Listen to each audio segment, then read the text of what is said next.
Welcome back to the Encore Audio's YouTube channel. I'm Taper Dave, and this is my channel. You know, I have found a spindle full of sandy beach. It says Sandy B on it, but it is Sandy Beach. He passed some time ago. You can look down in the description. It gives a description of how and when he passed. He was at a step study in his daily morning step study meeting and reading the first step, and what a way to go. Anyways, I found a bunch of workshops and individual talks, the Brentwood meeting.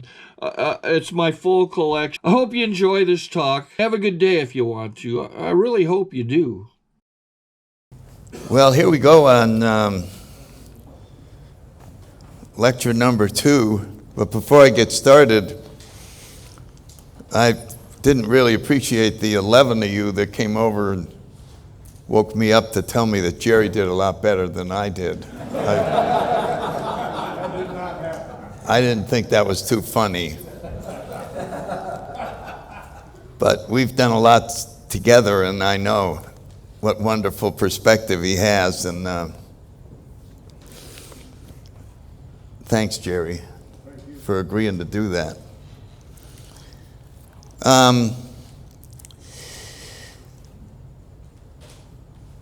Part of what I'm going to talk about in this section on the society that we all belong to is the fact that in order to really be a completely well-rounded, mature member of Alcoholics Anonymous on a spiritual path, you really should know a lot about our history. And my favorite historian is Ernie Kurtz, and I'll talk about different books and stuff. And he said that without history, there's no hope, which is an interesting comment or observation. And I see what he's saying is that if you don't have a sense of our history and the course that we've followed through all these years, it can be confusing as to where we're going or what's happening, and as a fellowship, as a society. And if you're not familiar, there's history books that are written by the fellowship itself. AA Comes of Age, Dr. Bob of the Good Old Timers, and Pass It On. And recently they tried to come up with another history book that the fellowship put together, but nobody could agree on it. And it's going to become increasingly difficult for us as a society to agree on recent history. And so I don't know if we'll see another book that is a history book that is put together by our fellowship. That's just a guess. So we have to rely on people outside the fellowship. And amongst them, there's about 8 books that I think are really good. And Robert Thompson was our first historian. He just had the book Bill W. based on interviews. And the advantage of outside history books is that if they see something that deserves some criticism, they're going to include it. Whereas when you write your own history, you leave that out, just out of modesty or something. You just don't want to include certain things. And so there's a plus to both. And Bill spent a lot of time writing AA Comes of Age. And it followed a theme that he had, which I call a rush towards maturity. He just wanted somehow to have alcoholics, recovered alcoholics in Alcoholics Anonymous. When people think of us, he was hoping they would think immediately of very mature people. That's quite a Herculean task for anyone. But I think he really was obsessed with it, because when you look at the themes for the General Service Conference for a number of years, it was coming of age, we accept maturity, our responsibility, and all these things. And of course, if you look in the 12 and 12, in step 12, there's that wonderful comment where he said a group of eminent psychologists was asked to look at us as a fellowship, and this is in the 50s, and give us their feedback. And their feedback was, according to the book, that we were childish, immature, and grandiose. Terrible blow. Terrible blow. And I think if someone came to a AA group business meeting, an outside observer, they might conclude that right away as they watch the petty arguments going on. And Dr. Bob and the Good Old Timers obviously focuses more on Dr. Bob. And they have the great photographs, and it gives you a sense of where you came from. Who put this stuff together that led to your sobriety? And Pass It On is about Bill. And there's more emphasis about his work, photographs, etc. And we're also blessed with a number of movies. The first one with James Garner and James Wood. And recently I saw a Bill W. movie that I thought was just wonderful. And so these are all part of the history that's available, that as you move along in AA, it really is necessary, in my opinion, to be a good sponsor, to be a someone who is worth following. I don't want to say a leader, but someone who has got the complete roundedness to help set the tone in your home group, and to have some wisdom that is based on familiarity with our history. Now, my favorite, and I brought these two books along, is Ernie Kurtz. And he wrote this was the first one. I'm preserving the dust jacket because this is the first printing. And it goes from the AA's origin up to shortly before Bill died.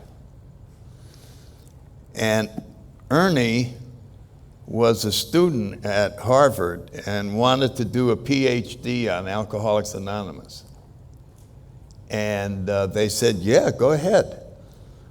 So he went down to New York and asked if he could have access to all our files, and they gave it to him, which is amazing because he was able to see in there things that hadn't been reported in other history books, and he included them. This book is also by him, and it's called AA, The Story, and it picks up where this book leaves off.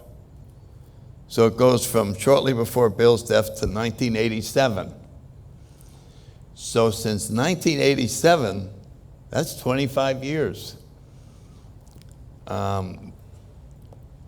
Without this type of history, I don't know if Ernie's going to, or is up to doing anything like this. Now, these are quite detailed. It's a PhD, so there's more footnotes almost than there are texts.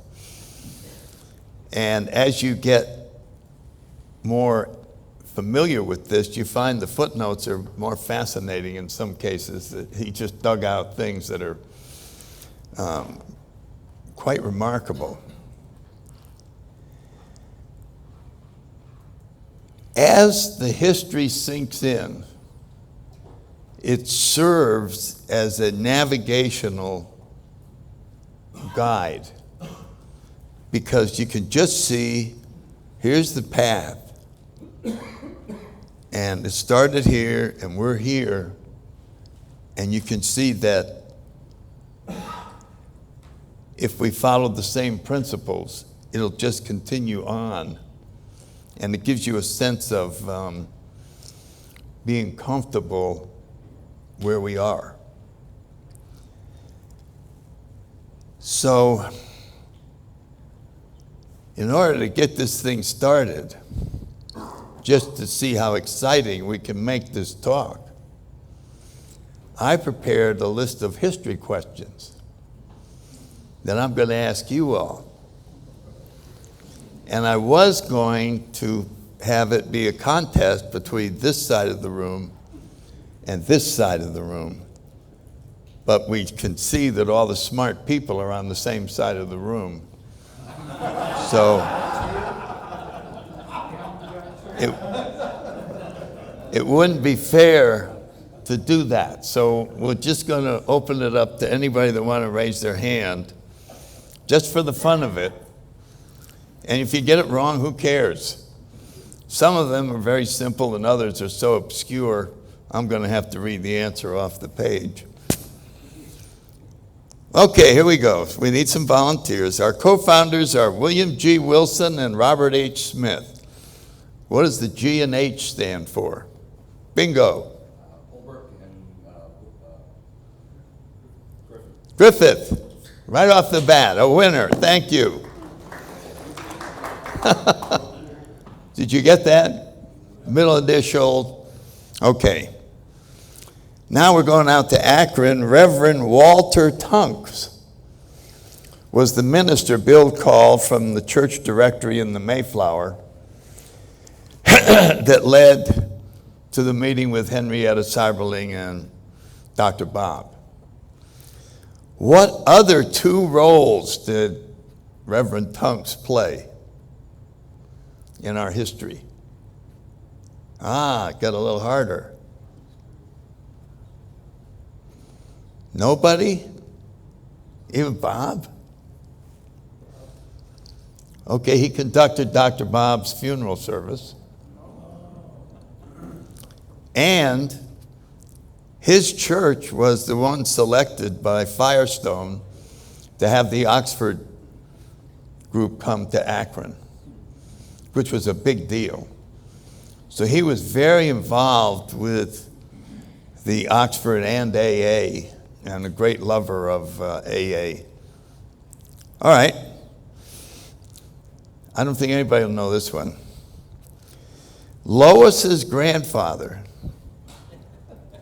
was a minister in a certain religion. Bill and Lois were married in a church of this religion. Oh, I see the hands going up. What religion was this? Swedenborgian. Everybody's heard of that, right?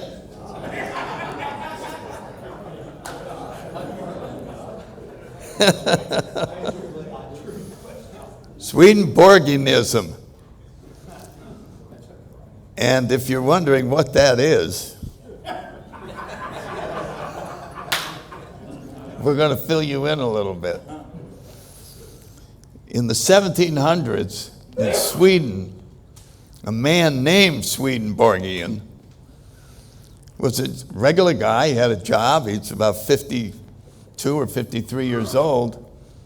And God started talking to him. And he didn't really go and tell anybody. He just wrote down everything that he received over the next 15 years.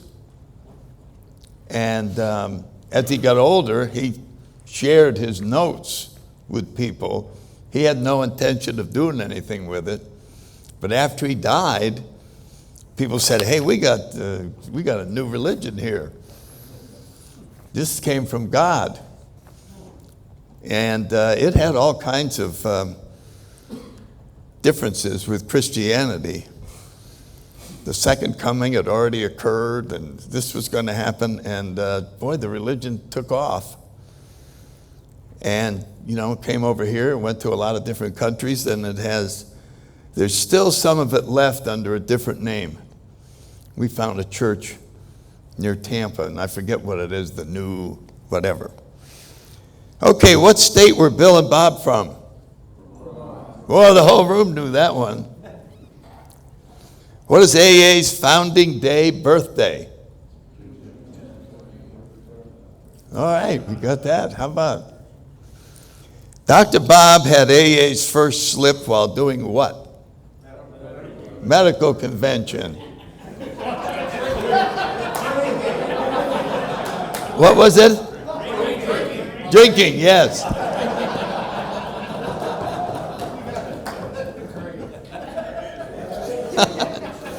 That's a better answer. I'm going to put that in here.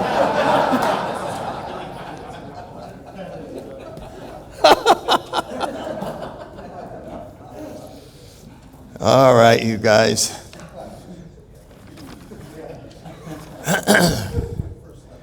Which of our co-founders had a giant tattoo, and what was it? Dr. Bob? Dragon. A large blue dragon that went around his whole left arm with red fire and a 16-point compass.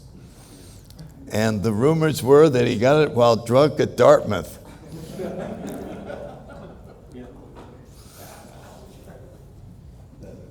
I had all those years in the Marine Corps drunk and I never got a tattoo. I just don't understand that. All right, let's go to Clarence Snyder. We're halfway through. Why did Clarence Snyder disobey his sponsor, Dr. Bob, and leave the Akron-Oxford group meeting to commence a separate meeting in Cleveland, Ohio? Well, if the guys wouldn't have to change their church, it could excommunicate it. Catholics, that's right. Everybody hear that? Clarence was a champion 12-stepper, and he was rounding up guys from Cleveland, new alcoholics, and bringing them down to the meeting in Akron. And a heavy percentage of these guys were Catholic. And when they got sober, the priests wanted to know what happened. Larry, what's going on? You look wonderful. Oh, I'm going to Oxford meetings in Akron. Well, you can't do that as a Catholic, or we'll excommunicate you. So they were between a rock and a hard place. And the big book had come out at this time.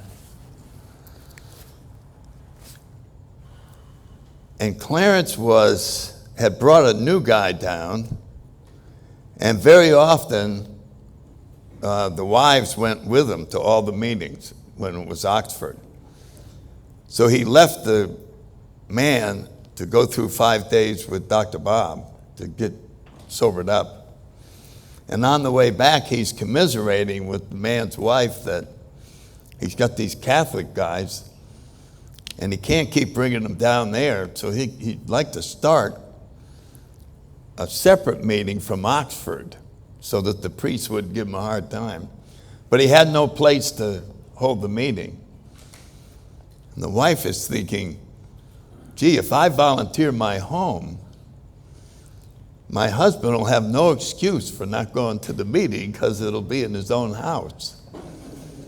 So she volunteers her house to Clarence, and they started the meeting, and Dr. Baum and some of the other Oxford people came up and tried to stop it. But the meeting went ahead, and since the big book had come out, they called that meeting Alcoholics Anonymous, Cleveland group of Alcoholics Anonymous. And later on, Clarence noticed that he was the first one to start a meeting with the name Alcoholics Anonymous, so he, not being very shy, went around telling reporters that he started AA. Sorry to interrupt your viewing. Taper Dave here. Just wanted to take a second to ask you to like and subscribe to my channel. Let me know if you like what you're listening. I've got some very good talks here, and this one's a great one. Just curious, do you think this is better than Zoom? Tell me what you think. C'est la vie. Okay, who was the all-star catcher from the Cleveland Indians? Raleigh Helmsley. Somebody gave me a baseball card of Raleigh Helmsley. I think it's a great souvenir. He caught Bob Feller, if anybody remembers this, one of the first 100-mile-an-hour pitchers. And he was a great baseball player, but his drinking caused all kinds of trouble. As a matter of fact, reporters would follow Raleigh when he went out at night, because he knew he was going to get in trouble, and they knew they'd have a great story because he was going to do something that was worth reporting. Once, while the team was traveling on a train, he went around and collected all the newspapers he could find, put them in an upper bunk, set it on fire, and went back to his room. So these were the type of things he did. And the manager heard that the Oxford group had sobered up some alcoholics, and this was valuable property. So they went to the manager, he went to the Oxford people in Cleveland and said, how much to sober this guy up? And they said, well, it's free. We don't charge anything. But he'll have to go to the hospital in Akron for 5 days. And the manager said, he won't go to hospitals. There's no way we can talk him into that. Well, unless he goes, we're not going to be able to do it. So they had one of their pitchers hit him during batting practice with a pitch. And then the trainer ran out and said, oh, God, Raleigh, you're going to have to go to the hospital. This is really serious. And they ran him off, and he never drank again. And he ended up in, I wish I had known this, he ended up right outside of Washington, D.C. Well after I got sober. I could have gone over and met him, but I wasn't familiar with history then. And he gave a talk in the Cosmopolitan group, which was one of the first black groups in AA. And I got a copy of the talk, and it's really funny because he was AA number 78. That's pretty senior. And so someone passed this along to the leader of the group who introduced the talk. Said, this is AA number 78. And the leader said, well, I'm about to introduce AA number 78. We don't use numbers in our group. Having no idea that this was really AA number 78.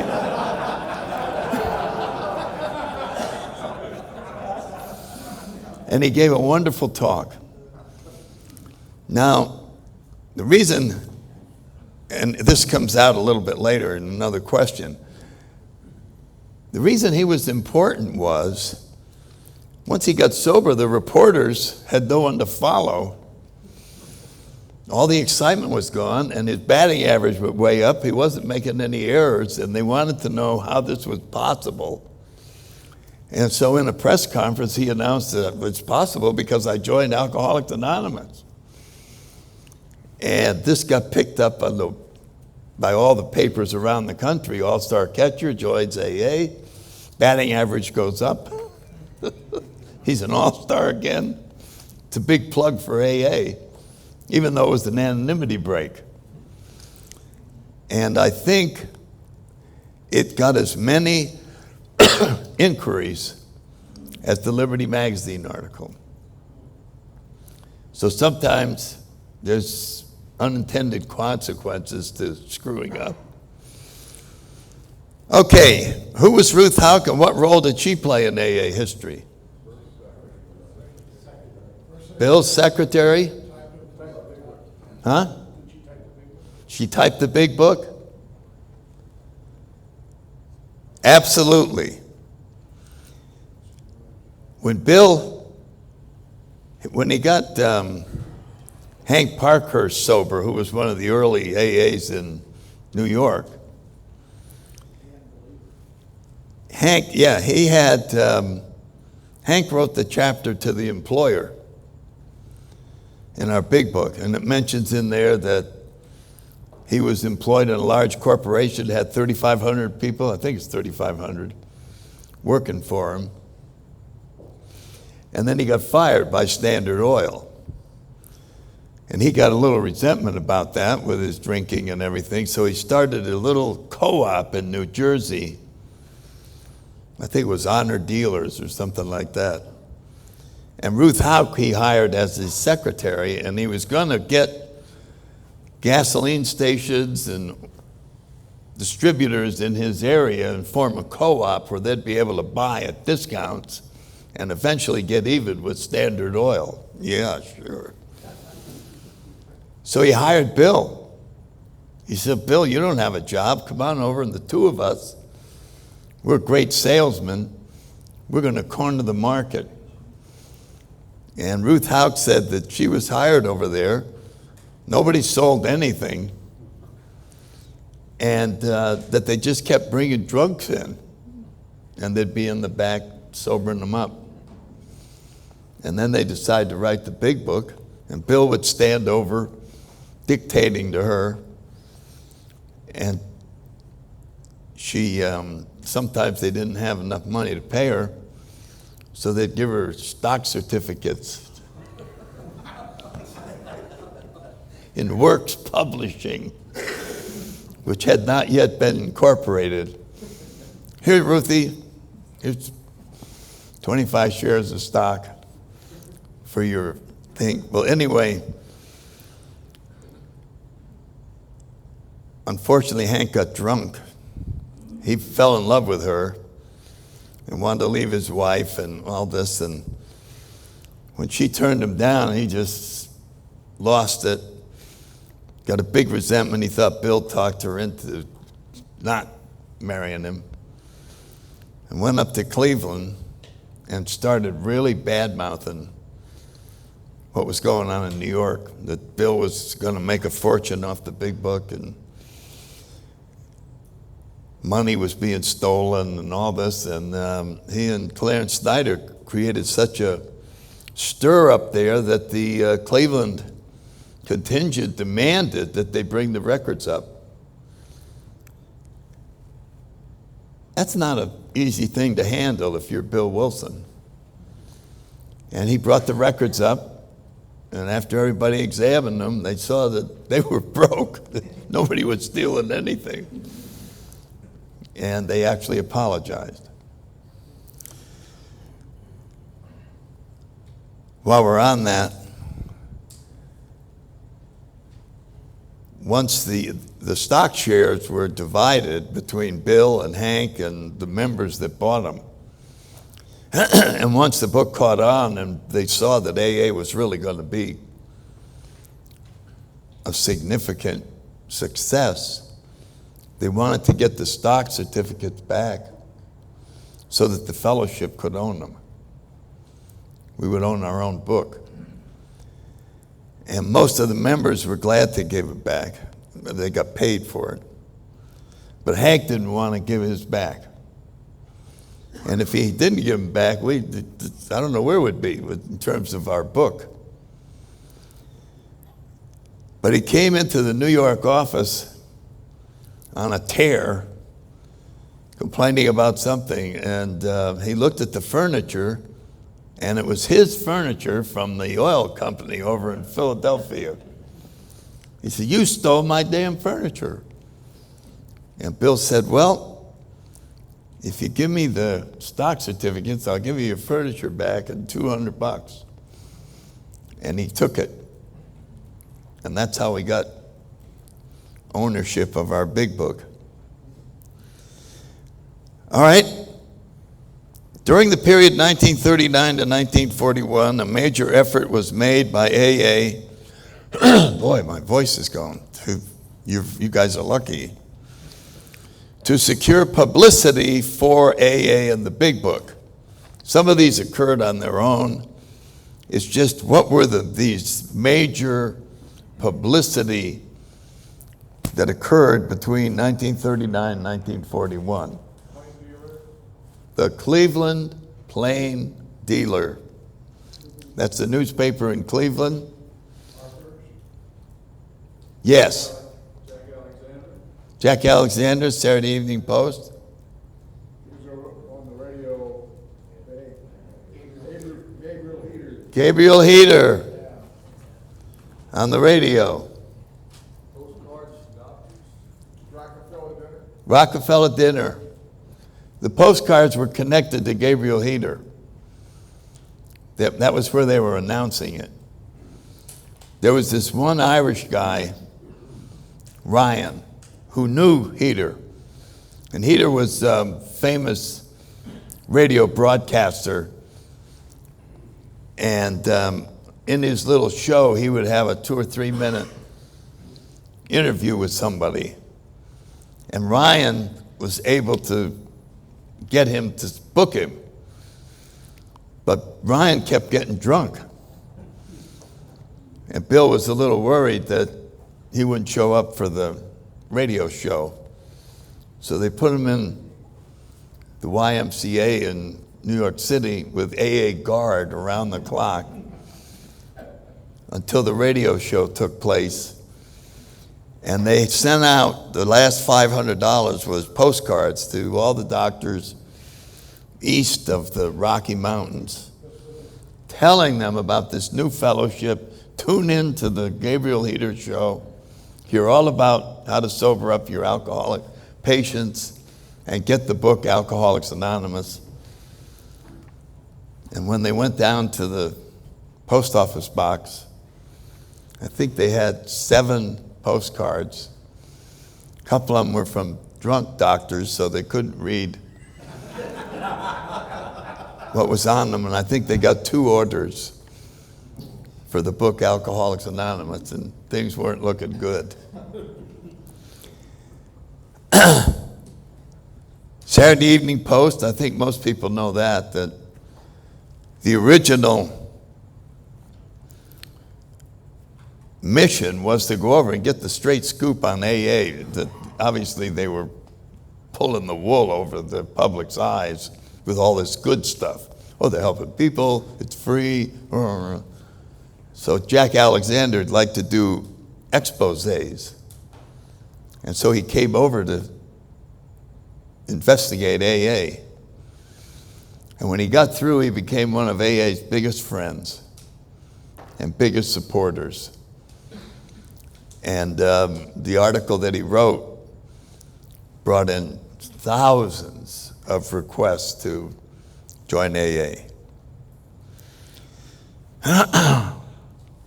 Cleveland Plain Dealer was Clarence Snyder again. There's a book called How It Worked. It's out of print, but if you can get a copy of it, it's just about Clarence. Now, granted, it's from his point of view, but what a character. He has to be one of AA's greatest characters. And Ruth Houck said that if he had been more hospitable or more in harmony with Bill and Dr. Bob, that we might have had 3 co-founders, because he was the champion 12-stepper. His energy, started the first intergroup, wrote the first pamphlets up in Cleveland, how to do jail meetings, how to do hospital meetings. I mean, it was just, his vision was that there would be centers around the country that would do their own thing And there wouldn't be this one center in New York calling all the shots. Sometimes I agree with him. Raleigh Helmsley gave the Saturday Evening Post, and the Rockefeller dinner. Probably the Rockefeller dinner should go down in history as the single event to remove the stigma of being an alcoholic. Because here's this man inviting all of his friends, bakers or whatever in New York, and having it appear in the newspapers all over. John D. Rockefeller has a formal dinner for drunks. And some of the reporters made fun of it. But in general, it gave legitimacy to Alcoholics Anonymous. And that is something to be very, very grateful for. And he never took his eye off of AA. And a lot of the people that were on his staff became trustees in our early fellowship. So there's a great deal that came about as a result of Bill complaining to his brother-in-law, who happened to know Rockefeller's personal secretary and set up the meeting. Who was AA number 3? Bill Dodson. Does he have any other thing that we should mention? Man, yes, a lawyer. The man on the bed. Who said that? Good answer. You know our picture, the man on the bed? That's who is being portrayed there. Is everybody familiar with the man on the bed, the picture? Okay. You can get it from New York. When did the practice of giving out chips originate? Sister Ignatia. Boy, we got sharp people here today. Sister Ignatia would give, when they finished the treatment with Dr. Bob, and she was a pretty stern little gal, and she would call each drunk in and give them a Sacred Heart medallion and tell them if they're going to drink, they have to bring it back to her.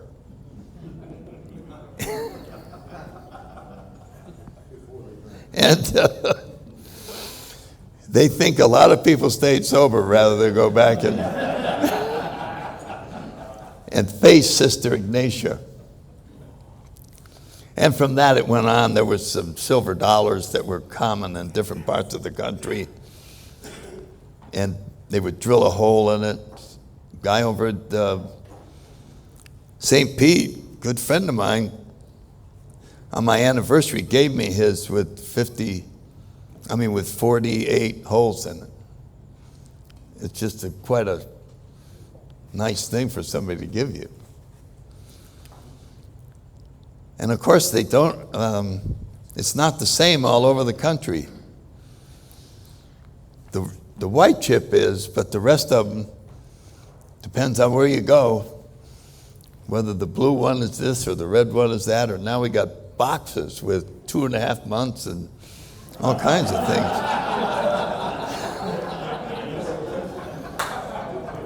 Would anybody like to have 3 months? Come on up, we got one.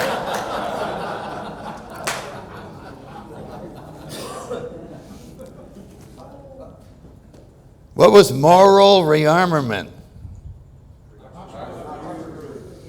It evolved out of the Oxford group and became huge. This thing that Buckman got started, they had one in Washington, D.C., and it looked like the who's who of America was there to continue with this. We can save the world by saving individuals morally. That if we transform individuals, we can transform countries. And of course, AA is certainly based on the transformation of individuals, producing a society such as the one we're describing. It is the transformation of individuals. Why was anonymity originally adopted? I didn't hear that. Fear. Okay, fear of being overpowered by all the alcoholics that would want to join. It was an unjustified fear.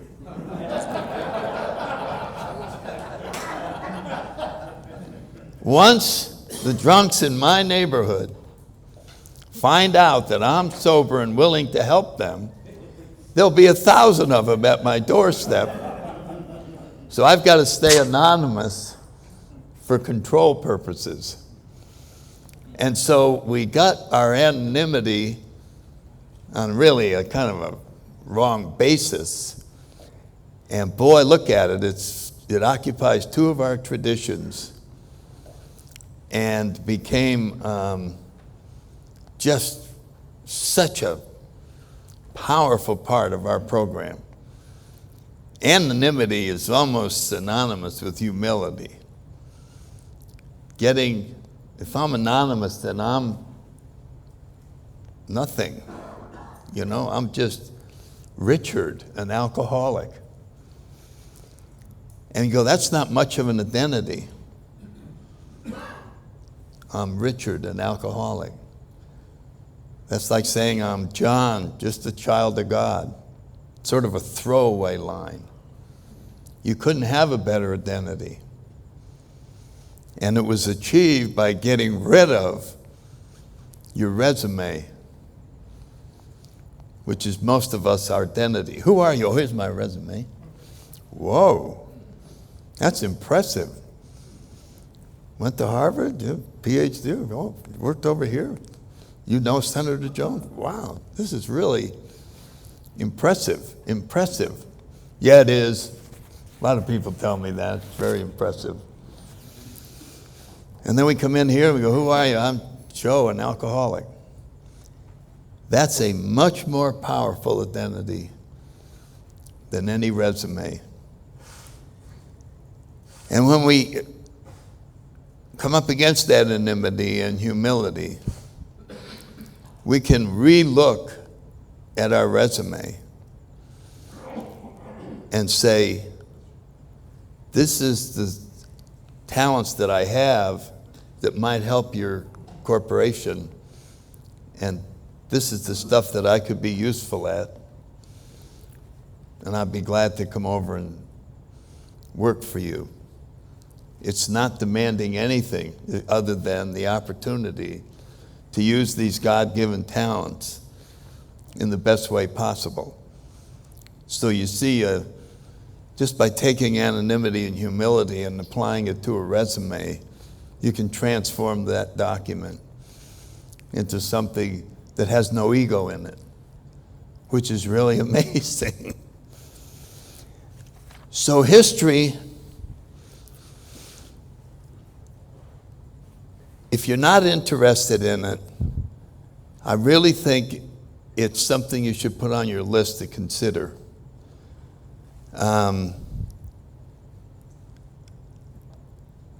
Kurtz, I've been just digesting his footnotes and and he just keeps emphasizing what AA is. What are the essential principles? And the more I read him, the more I realized that our preamble is way out of whack. We exchange our experience, weakness, and hope. We exchange our powerlessness. We don't have any strength. It comes from God. And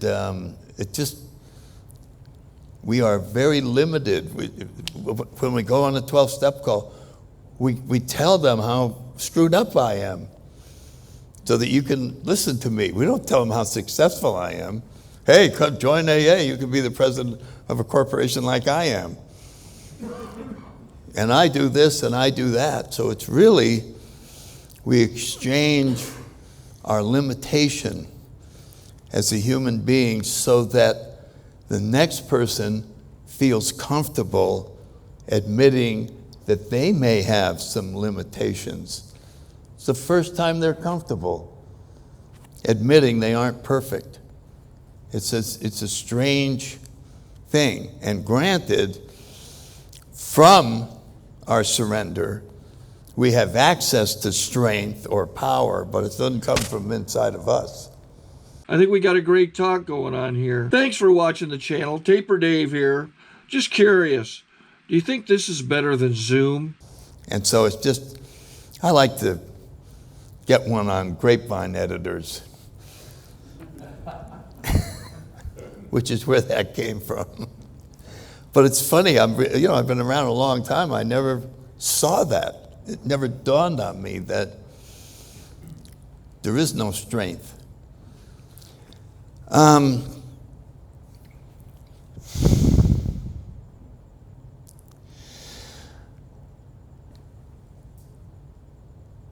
reason I brought up history in this part, which is the second part,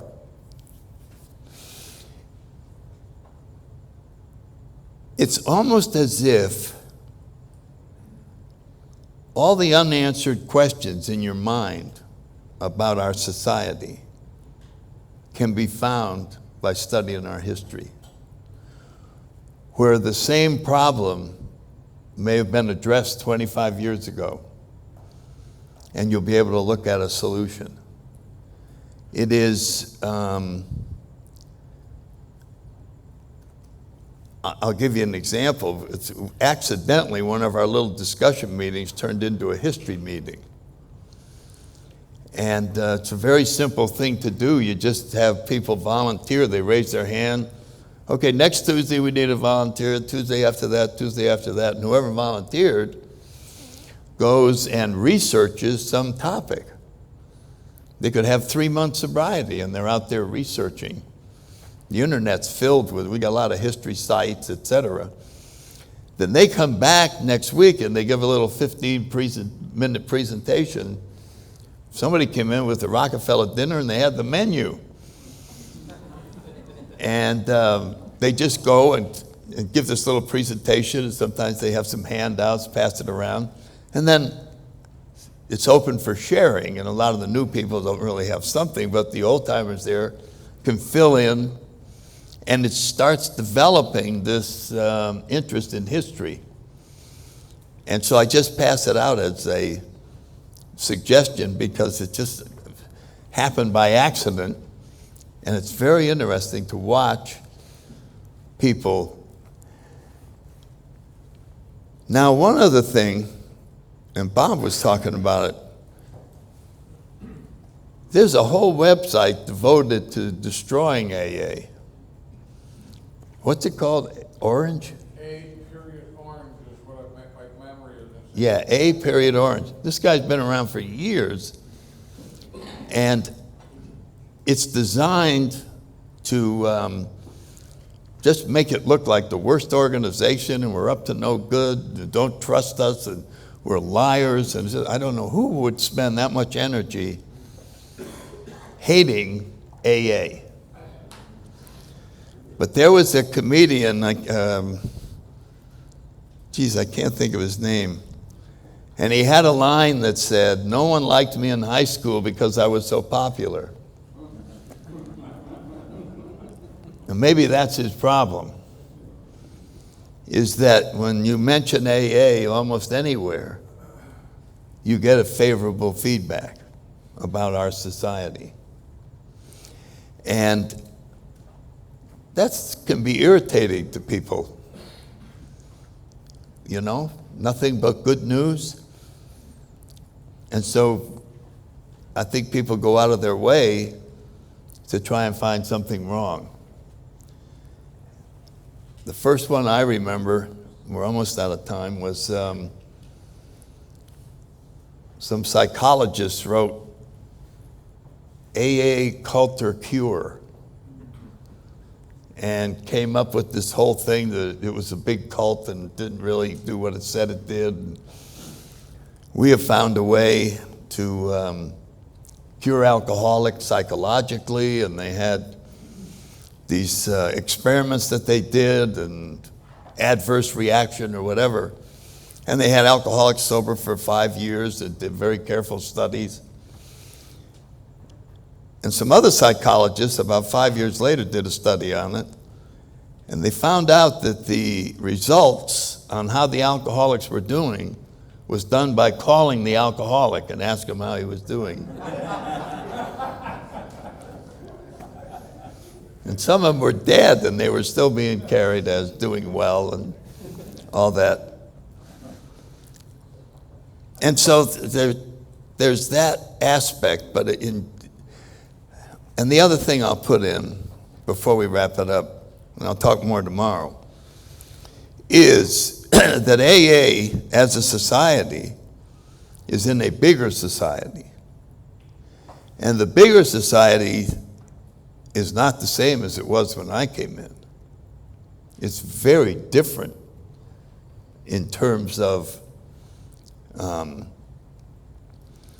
acceptance of religion, of spirituality, and so on down. Because AA was actually founded right around when Charles Darwin's ideas were being grabbed.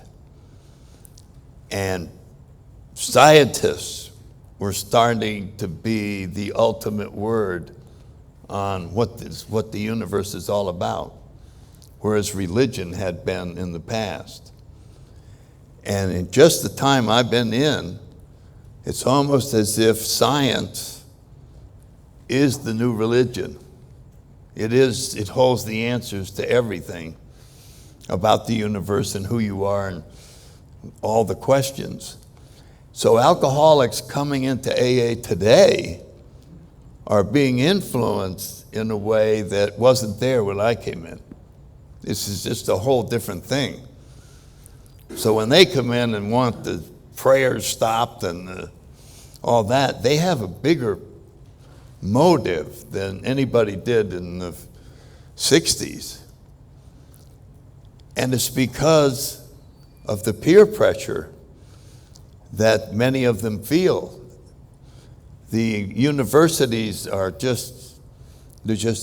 is the religion of the university. So when someone comes into AA from that environment, I've had one gal from Harvard tell me that if her classmates found out she had anything to do with God, they wouldn't talk to her. Now that's a lot more pressure than I remember. There wasn't anything like that pressuring me. I was the one who didn't want to hear anything. But it was just that it wasn't convenient to me to hear anything. I didn't want, my sponsor said, forget about the Lord's Prayer. Eventually you're going to love it. And about 5 years later, I loved it. I could hardly wait for the meeting to end and be part of that. It was just wonderful. And I think back, what if my sponsor said, oh, well, then we won't say it. Just look what I would have lost. But I didn't have the social background to feel that it was necessary to push for this. So you can see, not only is our society subject to change, but the society that we're in is entirely different. We have consumed an hour, and I can't think of anything else to add to this part. And so I'm going to say that when we finish this, so if you want to say a word, say it now. Any word at all. I want to say just a couple things if you've never experienced silence. You pick up any spiritual book, and it'll tell you that silence is the language that God speaks, that that's where God lives, and that the more we can become comfortable with the silence, the more we can listen to what's going on in the silence. feel free to smile at people. And if you're at dinner and you want to pat somebody on the back and whatever, we can communicate with smiles, or we can just stare at our dinner. Doesn't matter, either way. But if you've never done it before, I think you're going to be pleasantly surprised when the time is up and you realize that you may have learned more in this 3+ hours than you've learned in the last couple months. There's a surprise waiting for you in there, so don't feel apprehensive or anything. So let's just start the silence, and I like this sign behind me, simply allow everything to be as it is. It's a wonderful thing to reflect on. And from this moment until we meet out there at 8:15 or in here, that's it. Take care and have a good day if you want to. Okay, this is how I prepare my drone for launching. I like to do it inside the cab of my truck so I'm not standing outside in the weather. To install the joysticks for control, up and down, right and left, powered on. I have an Android phone that I use to connect it to the drone with. And it's actually controlled through the iPhone, through an app. Oops, wrong way. It's actually controlled through the iPhone, or through this Android phone, through the app. It's actually controlled through the Android phone, through an app, and you connect it through this short connection right here.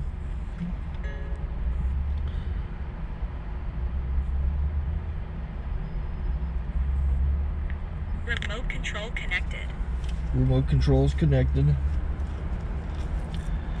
So I pull out the drone. I have to extend the legs. Long legs extended first, then the short legs. Remove the gimbal protector. Set that aside, then power it on one short burst, then one long burst. I lay it down. So I have to go to calibrate. So the drone's not connected yet. It shows you here as this drone gets disconnected, even though the remote's powered on. So the drone has to establish it's connected. So I go into the app to calibration mode. First I'll calibrate the remote controller. Start calibration. Out, in, oop, out, in, up, down, and then this little wheel is to control the gimbal. So it's calibrated. Go to gimbal calibration, start calibration, and then it calibrates the gimbal. I don't know if that shows up. The gimbal's moving all over the place. Changes, you can see it on the video. And I'm calibrated to take off. It's acquired 7 satellites at the moment. There are 26 satellites up in the sky, which it has to acquire before you can take off. So it's connected. It's got enough satellites. This is white. I can go to press this little arrow button, swipe right to take off, and it would start the motors if I slid this to the right. But I'll wait till I get outside. Don't want to do it inside.